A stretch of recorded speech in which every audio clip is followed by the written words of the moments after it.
As 5G networks are deployed around the world, some concerns have been expressed about the safety of the technology. Could 5G hurt us or the environment? There are only two ways that 5G could be unsafe. That would be because of the frequencies the technology uses or the strength of the signal. 5G uses higher frequencies than 4G. When people worry about 5G, they usually think that higher frequencies mean unsafe radiation. Radiation is a scary word. And yes, 5G emits radiation. But a lot of things do. Light bulbs, for example. Radiation that can damage living tissue at the molecular level is called ionizing radiation. It includes ultraviolet light, X-rays, and gamma rays. Non-ionizing radiation that you get from standing under a light bulb does not cause damage. So yes, 5G frequencies are higher than 4G frequencies. But compared to ionizing radiation levels, there's still a very, very long way from the harmful range.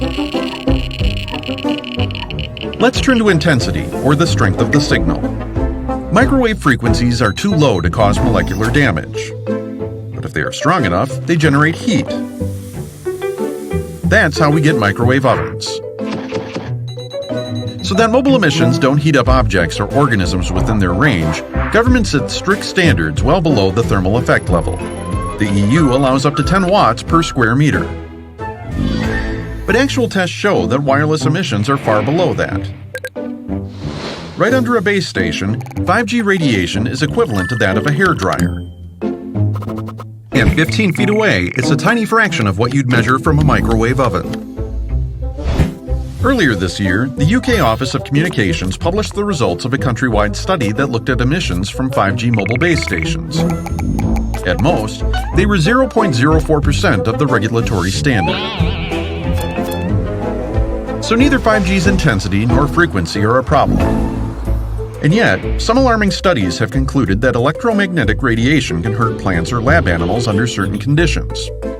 Okay, but were these conditions in any way realistic? And were the results ever replicated? This is key.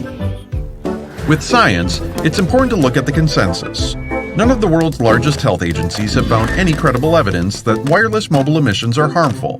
This includes the World Health Organization. In the US, the FDA reviewed the scientific literature published between 2008 and 2018 on mobile emission safety. It found no reasons for concern. ICNIRP, a global organization based in Germany, is entirely focused on radiation protection research. It recently completed a 7-year review of mobile wireless emissions, including 5G frequencies. ICNIRP confirmed that there is no reason to think mobile wireless emissions cause diseases. In the news, hardly a day goes by that one study or other says that something, coffee for example, is bad for you.